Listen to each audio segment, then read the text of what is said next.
if you are following my all previous classes, then I am 100% sure you have already completed number of Java classes like this. Now, today we will learn Java class and object in more deep level. Here we will try to understand what is actually Java class, what is object, what is the concept of main method, what is the concept of constructor. And today's class will be bit lengthy, but try to listen it without any skip. So here we will go all the step in very story format so that you can understand in one go. Now if you think carefully what you exactly did in your last number of examples, so in each class you actually did two things. One is basically creating some variables, and second one is creating some method. It can be some main method, or it can be different method. So you can see here, so I have some method like this one, or it can be a main method like this, right? So if you take another example, here also you can see we actually did some method like this, or it can be some main method like this,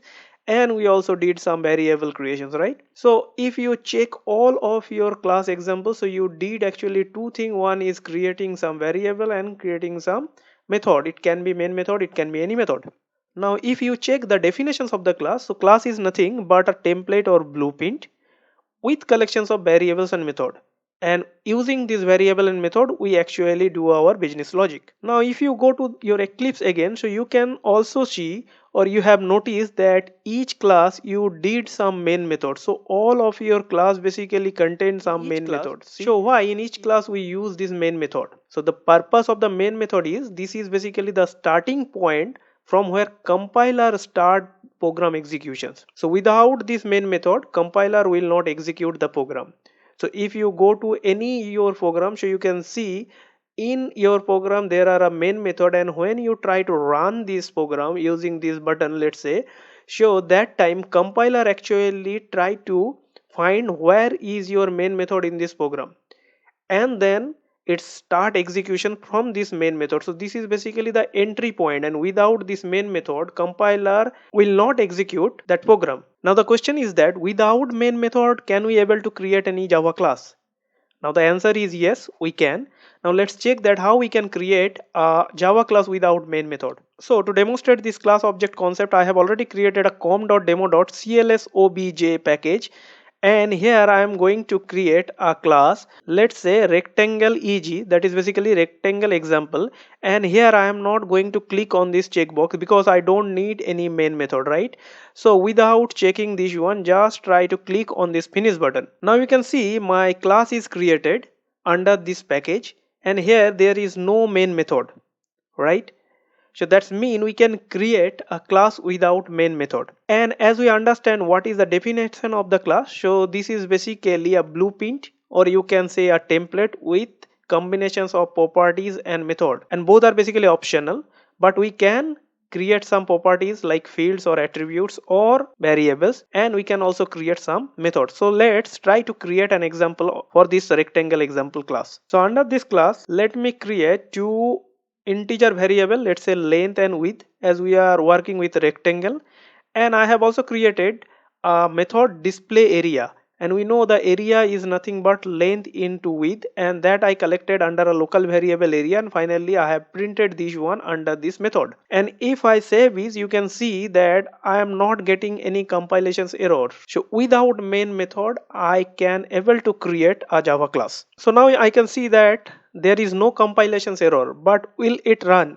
So if I try to click here, so you can see I am getting error something like this. So it says that main method not found in the class com.demo.cls object package, and the class name is this. So here compiler actually not able to find the main method, and that's why I am getting a error something like this, and it suggests that please define the main method. Okay, so that's mean though without main method I am able to create a class, but as this main method is not available here, so when I try to run this, the compiler will not find any main method, and that's why it's give me an error something like this. So what we learn here, that we can create a class and that class will compile successfully, but it will not run. Now definitely you have some questions in your mind that how we can run this type of program. If there is no main method and if we try to run, if we get some error, then how we can run that type of class? So there are a number of possibilities to run that type of class. First possibility is that you can call that class from another class where the main method is available. So when you run that second class,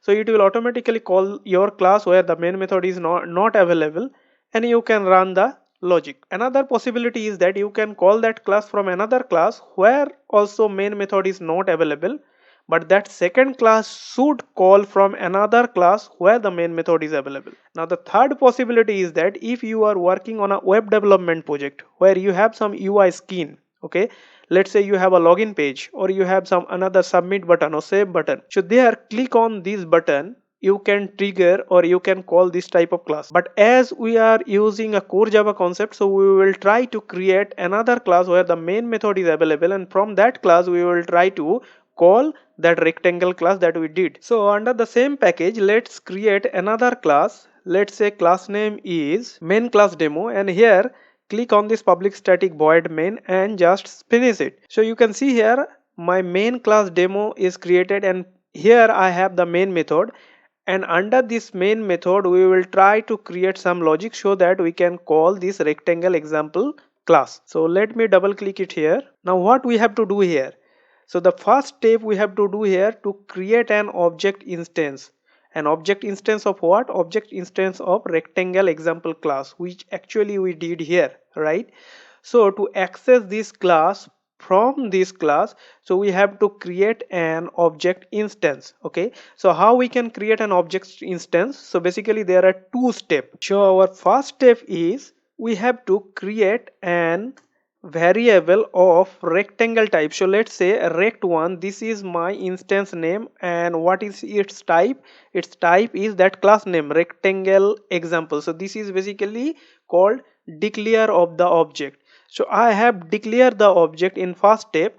Now what is my next step? So my next step should be instantiate this object. Okay, and how we can instantiate? So we have to use the new keyword, then rectangle, and this should be a method that we already learned. Okay, how we can create a scanner class instance or any other class instance that we already learned, that using the new keyword we can use. So first step is basically declaring the object, and second is instantiate that object. Okay, so we can do these two steps to basically create an object instance of this class. Okay, now these two steps we can do in a single line, that is something like this. Okay, so my first step I don't need, and also my second step I don't need, and these two steps can be right in a single line like this. So this is basically rectangle rect1. This is nothing but declaring the object, and finally to instantiate this object we have to use the new keyword and then rectangle and the first bracket start and end. Okay, now if you save this, so my object instance is ready for this class. Now once your instance is ready, you can access whatever the variable and whatever the method available under this class. Okay, so we will try to set some value for length and width, and then try to call this display area method. So how we can do that? So in my main class demo, here we can write a syntax something like this. So this is my instance name. Okay, then dot, and we have the length. So let's say length is equal to 10, and similar way we can use this instance to set the value of width. Okay, and let's set the value of width, let's say 5. So once we do that, that's mean for this instance, that is basically rect1, this is nothing but the instance of this class where this class has two variable length and width, and I basically set the length and width of this class from this class is 10 and then 5. Now I will try to call the method that is nothing but display area. Okay, so once I call this method, so what its logic? So basically once I call this method, it will basically multiply the length and width and find out the area and finally display the area. Now you can see from this class where the main method is available, from here we can create an instance of this rectangle example class where there is no main method available, but we can access their properties like length and width, and we can also call the display area method. Now if I try to save it and run it, then you can see we are actually getting the exact result, area is equal to 50. Why? Because area is nothing but 10 into 5, that is basically calculated under this display area method, and this area is printing here, and the same result we are basically getting once we run this program. Now if you notice properly, when we basically instantiate an object, so that time we use this new keyword, that is okay, and we also use a rectangle example, and this signature is nothing but a method, right? So we are actually trying to call a rectangle example method, okay? But what is this method exactly? So this method is called constructor. Now what is constructor? So constructor is a special type of method that Java support and which used to initialize the object. So if you check, we did the same thing to initialize the object, that is basically rectangle 1, the instance of that object, we are using this constructor, right? So constructor is a special type of method which basically used to initialize the object. Also if you check the constructor, it has the same name that the class name is. So if you check here, we are basically using the same name, rectangle eg. This is nothing but our class name, rectangle eg, right? So constructor has the same name of the class name itself. Now the question is that if this is a method that should be available here, right? But where is this method? We have only our display area method. So we can create a method something like this here. So you can see I have created a method rectangle eg, which is the same name of the class name, and actually we are trying to call this method from this main method. But you have also noticed I have created this method right now, but without this method also, if I basically remove this method or delete this method, then also my program is running. So if I try to run this, you can see it is running properly. 10 and 5, the area is coming 50. So if this method is not available here, how basically this method called? So the thing is that it is not necessary to write a constructor for a class, because Java compiler create it for you and it is called a default constructor. So if you have no constructor available here, so that's mean Java compiler automatically create a method for you with the same signature that we just did like this. So it is not necessary to write a constructor for a class, okay? So it's mean Java compiler automatically create for you if this is not available in your class. But the ultimate thing is that when you try to create an instance of an object, so that time this constructor basically help to create that type of instance, okay? Now you can see the third statement here, where I have written that constructor has no return type, not even void. So if you check any of our method signature in any of your previous examples, so we basically use some void or maybe some other return type, int, float, something like this. So for main method also you can see there is a void, but for constructor we don't need to create any type of return statement, it even not a void as well, and this is basically used to initialize or instantiate any object, okay? And if you not create any constructor in your class, so that means compiler will create it for you, and that is called a default constructor. Now there are two type of constructor. One is called no argument constructor that we just learned. Why it is called no argument constructor? Because if you check this one again, so here under this constructor method, this is nothing but a method, right? And under that there is no argument, no parameter available here. So this type of constructor is called no argument constructor. Let me remove it because I need that compiler create for me. Now there is another type of constructor which is called argument constructor.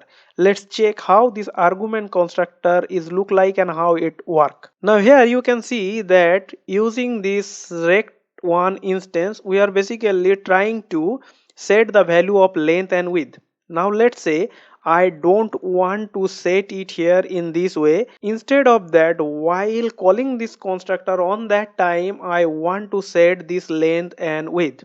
So how you can do that? So here we can use argument constructor. So instead of this rectangle example, no argument constructor, here we can pass the length, let's say 10, and width, let's say 5. Now it will not work because compiler will create a constructor like this, right? But I need a argument constructor. So if you need a argument constructor which is not a default constructor, then you have to set that parameter here or that argument here. So how we can do that? So we can create two parameters, let's say L for length and W for width. So if you make a constructor like this and save it, so you can see from this main method whatever the compile time error I get, that gone now, because once I try to instantiate an object using this type of argument constructor, so this time it will basically call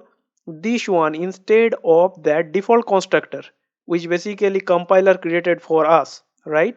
So now my instantiations of this rectangle class is done with this type of constructor, and this is now called argument constructor, and here I am passing 10 and 5. So first one is 10 and second one is 5, and here you can see first one is under L, it will be collected, and second one or second value will be collected under W. Okay, so here we can set this length, let's say length is equal to whatever the argument passed here, so this is basically L, and similar way we can set width is equal to W means this one, whatever the value passed for this.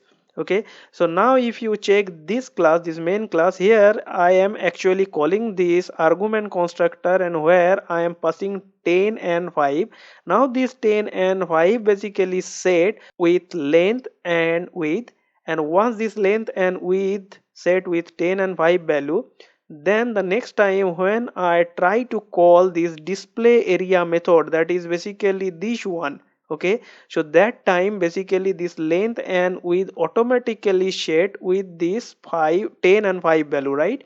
And it will take this 10 and 5 value and print this area with this statement. Okay, so let's check this by running this program. Okay, so once I try to run this, so you can see again I am getting area 50.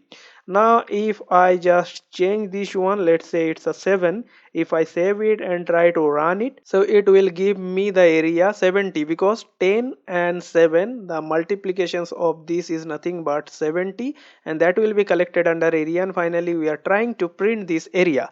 So this way you can create a non-argument constructor or a argument constructor based on your need, but the non-argument constructor is not mandatory. It will automatically create by compiler if you not created here, but for argument constructor you have to create that one from your side, and because means how many type of argument you need. So hope you understand what is actually constructor, what is argument constructor, what is no argument constructor, and how we can instantiate an object and then use the properties of that particular object or class using this type of dot operator, like rectangle 1 dot, then rectangle 1 dot, okay, or rectangle 1 dot, the method name basically. Okay, now here I want to share one more concept, which is basically creations of multiple instance. So we already created a rectangle 1 in our example, right? So similar way on the same program we can create another instance like rectangle 2 or rectangle 3, something like this, but each object has its own copy of instance. What I mean? So this means any change to the variable of an object has no effect to the variables of another. So we can create multiple objects and their properties, their value are basically totally of different instance, so there is no chance to overlap each other. So let's create another object instance here and try to run the same display area method. So we already create a rectangle 1, so similar way let's create another instance. Let's say this is basically rectangle 2, and using this rectangle 2 try to call the method this one. So instead of 1 we can use rectangle 2 here, Okay, so this is rectangle 2, and here let pass a value, let's say 20 and then 10. Okay, so first time it will print 70, and definitely for second time it will print 20 into 10, that is nothing but 200. So if I run it here, so you can see, so first time for the first instance, that is basically rectangle 1, so here I am passing 10 and 7 and it gave me the area is 70, and second time for this rectangle 2 I am actually passing 20 and 10, and this rectangle 2 and display area gave me the area 200. So these are basically two different instances, though the object or the class is basically same, but we are actually trying to create two different instances and their total properties value is different. So what we learned till now, so we can create a class without main method, but to call this class it's basically need to call from another class where the main method is available. And to call this class, definitely we have to declare the object, that is nothing but this one, rectangle and rectangle 1. Okay, and we have to instantiate using a new keyword. Now we can directly call with default constructor, or if we want we can also create some argument constructor, and based on that we can call or access their properties. It may be a method, it may be a variable, and we can create multiple instance, and each instance are basically different from each other, there is no overlap. I believe this video has helped you to understand about the topic. Thank you for watching. Please do subscribe, click on the bell notifications and select all so that you don't miss any video from this channel.